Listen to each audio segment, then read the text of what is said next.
తెలంగాణ 4 కోట్ల ప్రజల ఆకాంక్ష 60 సంవత్సరాల పోరాటం వీటన్నింటినీ గుర్తుపెట్టుకొని మరి తెలంగాణ ప్రజల ఆకాంక్ష ఆత్మగౌరవాన్ని గుండెల్లో పెట్టుకొని తల్లి సోనియా గాంధీ గారు మనకు ఈ రోజు తెలంగాణను ప్రకటించిన సందర్భంగా వారి బర్త్డే కూడా ఈ రోజే ఉండడం మనందరికి కూడా చాలా సంతోషం. వారికి సందర్భంగా పుట్టినరోజు శుభాకాంక్షలను కూడా తెలియజేస్తా ఉన్నాను అధ్యక్ష.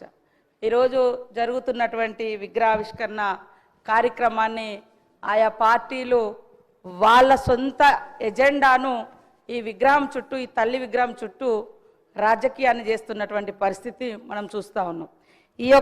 ఈనాడు పెడుతున్నటువంటి తల్లి తెలంగాణ విగ్రహంలో మరి తెలంగాణ ప్రజల అస్తిత్వము, ఆత్మగౌరవం, పోరాటము, శ్రమైక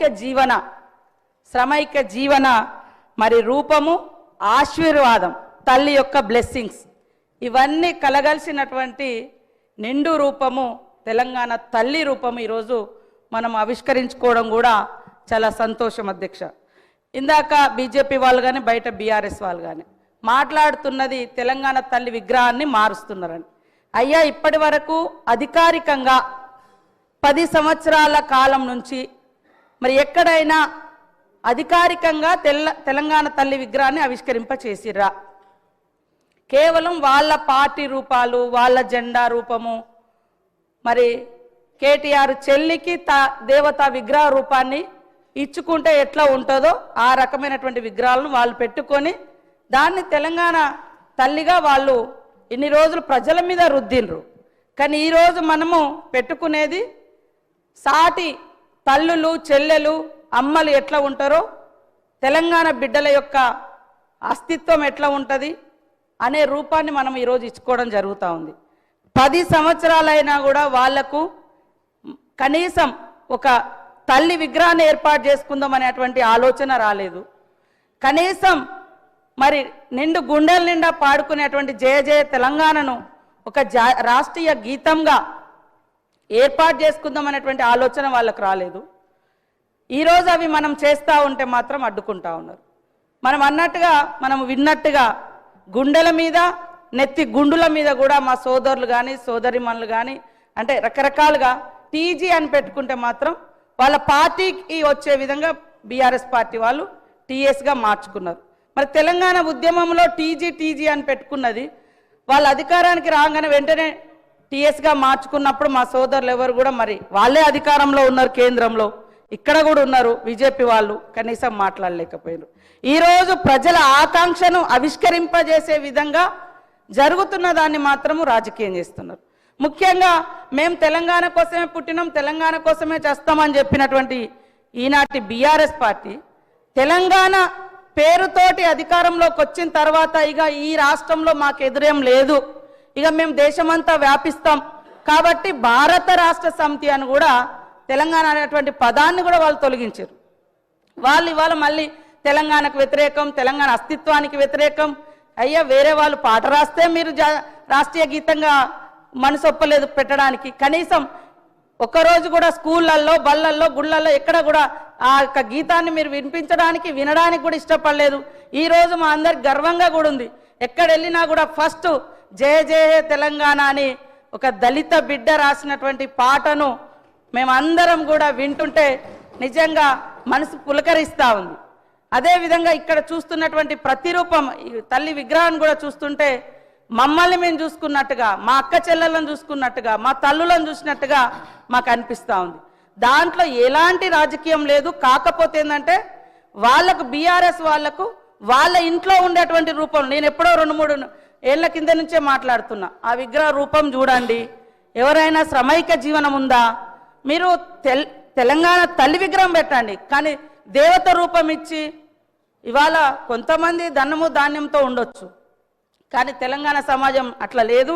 ఇందాక మా సోదరుడు వీరేశం గారు అన్నట్టుగా తెలంగాణ బిడ్డలు మట్టి బిడ్డలే కానీ ఎట్టి బిడ్డలు కాదు, గట్టి బిడ్డలు. ఆ గట్టితనాన్ని, ఆ శ్రామిక తత్వాన్ని, పంటను, అదేవిధంగా కష్టాన్ని కూడా అందులో చూపించినటువంటి మరి ప్రతిరూపంగా మనం చూస్తూ ఉన్నాం. తెలంగాణ 4 కోట్ల ప్రజల అదేవిధంగా మరి ఇందాక మా సోదరులు కూడా నా పేరు చెప్పడం జరిగింది. నేను ఇచ్చేది అధికారికంగా జిల్లా కలెక్టర్లకు ఎన్ఆర్ఈ చేసేస్తే వాళ్ళకి ఇస్తున్నాం, లేదా ఏమైనా గతంలో ఎక్కువ ఇచ్చినా కాడ కొద్దిగా తక్కువ ఇచ్చి ఇస్తున్నాం. ఎందుకంటే ఆల్రెడీ ఎక్కువ డబ్బులు వాళ్ళకు పోయిన కాడ కాన్స్టిట్యున్సీకే ఇస్తున్నాం, కానీ వేరే రూపంలో లేదు. అదేవిధంగా ఇందాక మా వాళ్ళు మాట్లాడుతున్నారు మా బీజేపీ సోదరులు, మరి సోనియా గాంధీ గారిని మోడీ గారు తెలంగాణ ఎట్లా ఇచ్చినావు, తల్లిని చంపి నువ్వు బిడ్డనిచ్చినావు అని నిండు సభలో అవమానించిరు. ఆ రోజు కనీసం ఎవరు మీరు అది కాదు అని తెలంగాణ నుంచి మరి బీజేపీ నాయకులు కానీ బీఆర్ఎస్ నాయకులు కానీ దానికి ఆ యొక్క విధానాలకు వ్యతిరేకంగా మాట్లాడలేకపోయారు. కాబట్టి మేము ఎక్కడున్నా మేము పోరాటంలోనే ఉన్నాము.